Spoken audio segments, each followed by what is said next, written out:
faster and faster. In the last 60 years, the Earth's population has almost tripled, and over 2 billion people have moved to the cities.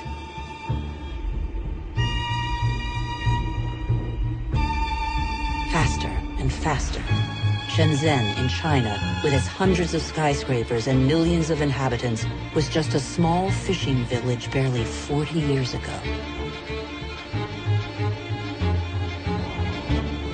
Faster and faster. In Shanghai, 3,000 towers and skyscrapers have been built in 20 years. Hundreds more are under construction.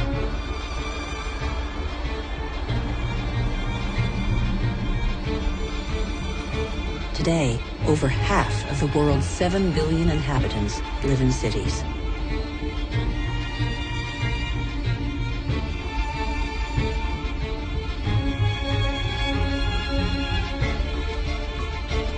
New York, the world's first megalopolis, is a symbol of the exploitation of the energy the Earth supplies to human genius. The manpower of millions of immigrants, the energy of coal, the unbridled power of oil. Electricity resulted in the invention of elevators, which in turn permitted the invention of skyscrapers. New York ranks as the 16th largest economy in the world. America was the first to discover, exploit, and harness the phenomenal revolutionary power of black gold. With its help, a country of farmers became a country of agricultural industrialists. Machines replaced men. A liter of oil generates as much energy as 100 pairs of hands in 24 hours. But worldwide, only 3% of farmers have use of a tractor. Nonetheless, their output dominates the planet. In the United States, only 3 million farmers are left. They produce enough grain to feed 2 billion people.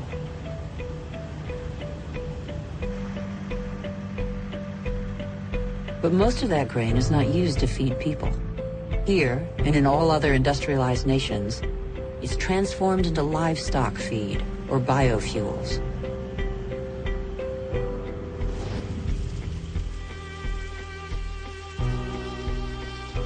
The pocket of sunshine's energy chased away the specter of drought that stalked farmland. No spring escapes the demands of agriculture, which accounts for 70% of humanity's water consumption. In nature, everything is linked. The expansion of cultivated land and single-crop farming encouraged the development of parasites. Pesticides, another gift of the petrochemical revolution, exterminated them. Bad harvests and famine became a distant memory.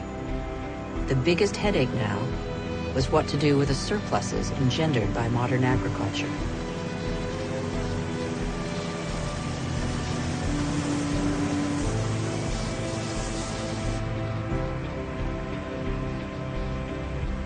But toxic pesticides seeped into the air, soil, plants, animals, rivers, and oceans.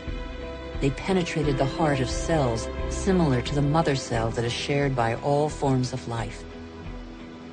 Are they harmful to the humans that they released from hunger?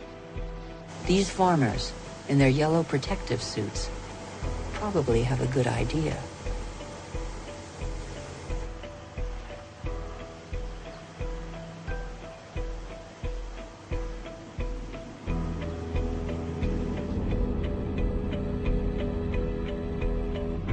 The new agriculture abolished the dependence on soils and seasons.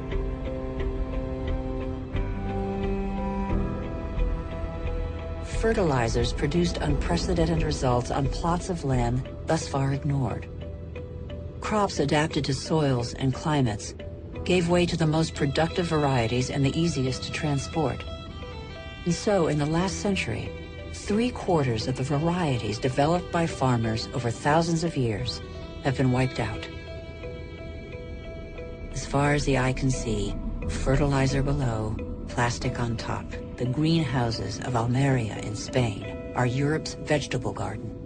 A city of uniformly sized vegetables waits every day for the hundreds of trucks that will take them to the continent's supermarkets. The more a country develops, the more meat its inhabitants consume. How can growing worldwide demand be satisfied without recourse to concentration camp-style cattle farms? Faster and faster, like the life cycle of livestock which may never see a meadow, manufacturing meat faster than the animal has become a daily routine.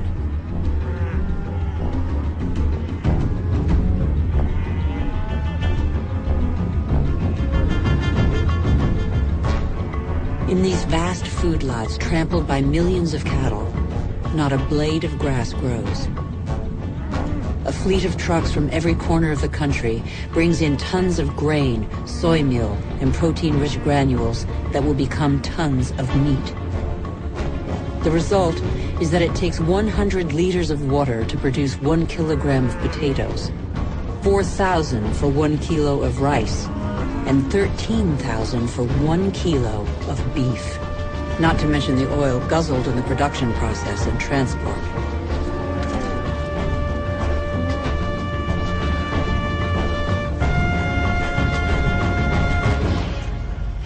Our agriculture has become oil-powered. It feeds twice as many humans on Earth, but has replaced diversity with standardization. It has offered many of us comforts we could only dream of, but it makes our way of life totally dependent on oil. This is the new measure of time. Our world's clock now beats to the rhythm of these indefatigable machines tapping into the pocket of sunlight. Their regularity reassures us. The tiniest hiccup throws us into disarray. The whole planet is attentive to these metronomes of our hopes and illusions. The same hopes and illusions that proliferate along with our needs, increasingly insatiable desires and profligacy. We know that the end of cheap oil is imminent, but we refuse to believe it.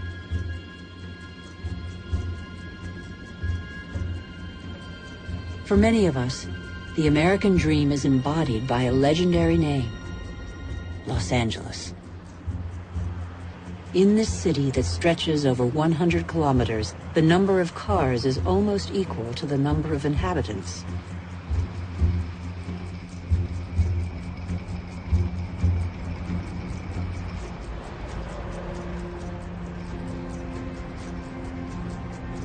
Here, energy puts on a fantastic show every night.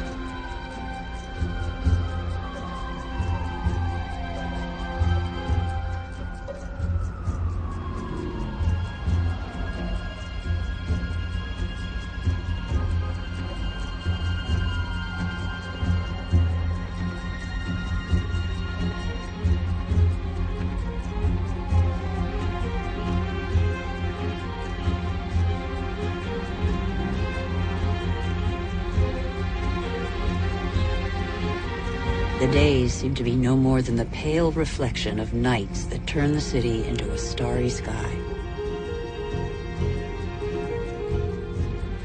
Faster and faster, distances are no longer counted in miles, but in minutes.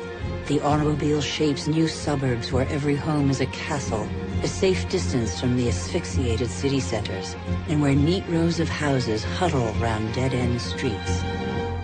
The model of a lucky few countries has become a universal dream preached by televisions all over the world.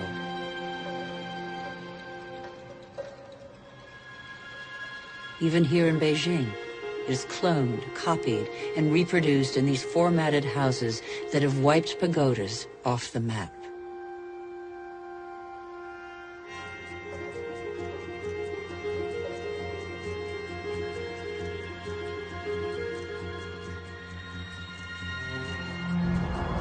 The automobile has become the symbol of comfort and progress. If this model were followed by every society, the planet wouldn't have 900 million vehicles as it does today, but 5 billion.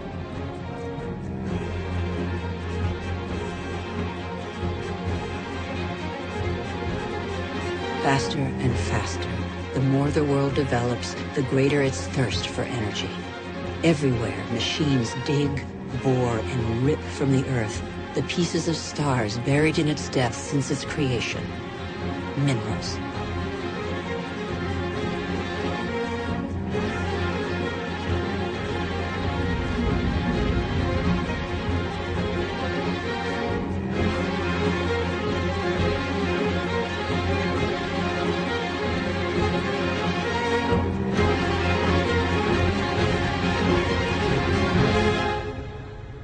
In the next 20 years, more ore will be extracted from the Earth than in the whole of humanity's history.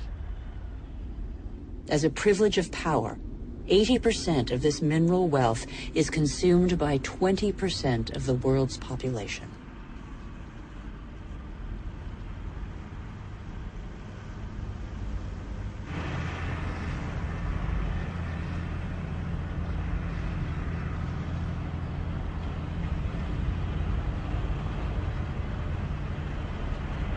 Before the end of this century, excessive mining will have exhausted nearly all the planet's reserves.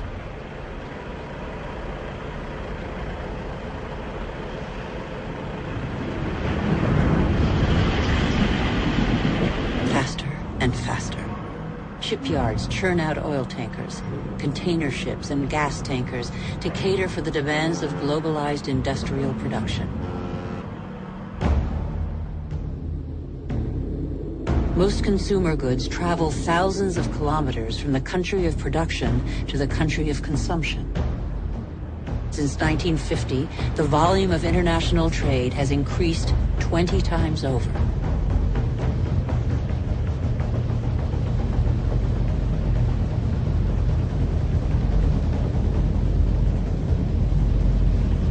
% of trade goes by sea.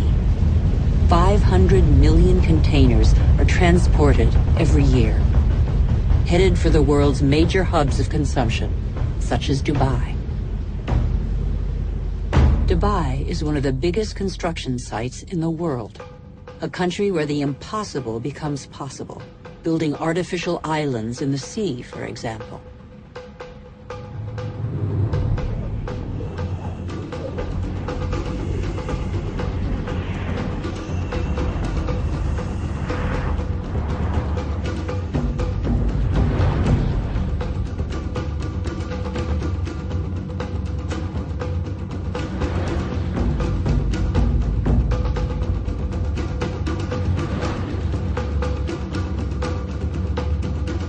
Dubai has few natural resources, but with the money from oil, it can bring millions of tons of material and people from all over the world. It can build forests of skyscrapers, each one taller than the last, or even a ski slope in the middle of the desert.